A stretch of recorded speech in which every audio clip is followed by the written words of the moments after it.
Assalamualaikum warahmatullahi wabarakatuh dan semangat pagi. Pada kesempatan yang berbahagia ini, saya ingin membahas tentang neraca saldo.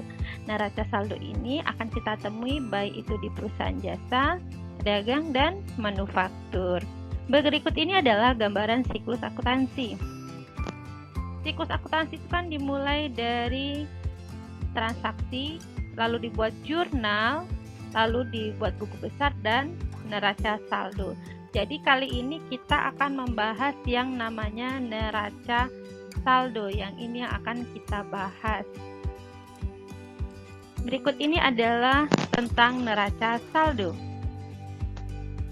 Neraca saldo adalah suatu daftar yang berisi kumpulan seluruh jenis nama akun beserta total saldonya yang dibuat dan diurutkan secara sistematis atau urut sesuai dengan golongan dan kode akunnya yang bersumber dari buku besar pada perusahaan. Jadi di neraca saldo ini akunnya diurutkan sesuai dengan golongannya. Misalnya golongan yang pertama adalah harta, berarti harta dulu yang dibuat, baru kode akun 2 yaitu hutang, dan seterusnya. Berikut ini adalah bentuk dari neraca saldo. Nah, ini dia bentuk neraca saldo ya, yang terdiri dari nomor akun. Nah, nomor akun ini atau kode akun dari setiap akun yang terdapat dalam buku besar perusahaan tersebut. Jadi nomor akun ini isinya adalah semua nomor akunnya ya yang ada di perusahaan. Lalu yang kedua adalah nama akun. Ini berisi nama akun yang terdapat dalam buku besar. Jadi misalnya nomor akunnya 111, namanya adalah kas, seperti ini. Ini contoh saja. Lalu debit. Debit ini adalah berisi saldo setiap akun yang memiliki saldo balance di sebelah debit sesuai dengan buku besar.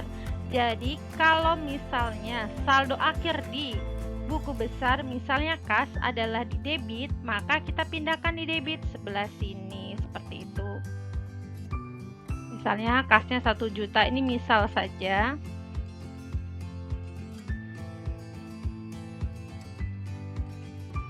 Lalu sebelah kredit.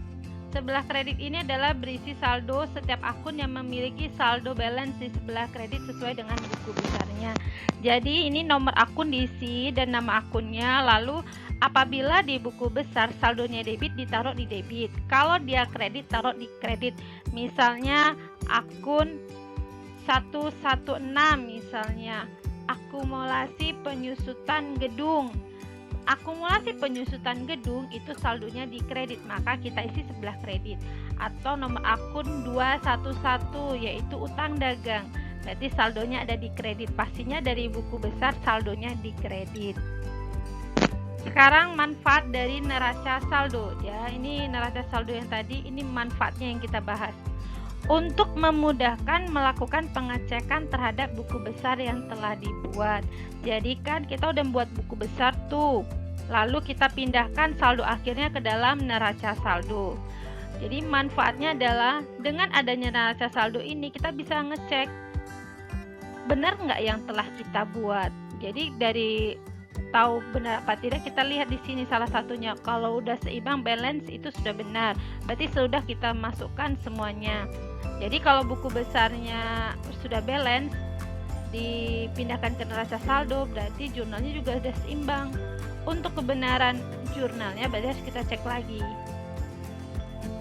Neraca saldo ini juga memiliki manfaat selain mengecek buku besar, yaitu manfaatnya adalah untuk melanjutkan ke tahap selanjutnya, yaitu sebagai sumber pembuatan neraca lajur dan juga sebagai dasar menyusun laporan keuangan.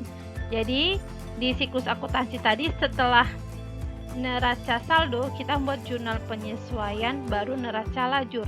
Apabila kita mau bikin neraca lajur belum ada neraca saldonya, kita akan mengalami kesulitan. Jadi setelah ini selesai baru bisa membuat neraca lajur yang berisikan data penyesuaian. Jadi kalau mau bikin penyesuaian pun, kalau kita tidak punya neraca saldo, agak kesulitan untuk menentukan jumlahnya. Contohnya misalnya perlengkapan, nilai di neraca saldonya adalah perlengkapan. Kita mau bikin jurnal penyesuaian, berapa penyesuaian yang sudah terpakai dan lainnya. Berikutnya adalah fungsi neraca saldo. Yang pertama adalah fungsi persiapan, di mana untuk mempersiapkan pembuatan laporan akhir keuangan pada suatu perusahaan. Jadi ini adalah persiapan. Jadi setelah kita punya neraca saldo, kita bisa membuat jurnal penyesuaian dan neraca lajur. Lalu kita bisa buat namanya laporan keuangan. Berikutnya adalah fungsi pencatatan, merupakan fungsi utama dari penerapan ilmu akuntansi. Lalu ada fungsi koreksi, sebagai bahan evaluasi setiap akun apakah telah balance atau belum. Jadi bisa menjadi fungsi koreksi apabila kita lihat di neraca saldo kita. Kalau tidak balance, berarti kita cek pencatatan di buku besarnya. Jadi kalau mau lihat buku besarnya sudah benar atau tidak, dilihat dari neraca saldonya. Demikian kita membahas sedikit tentang neraca saldo. Terima kasih atas perhatiannya. Sampai ketemu di video berikutnya. Wassalamualaikum warahmatullahi wabarakatuh dan semangat pagi.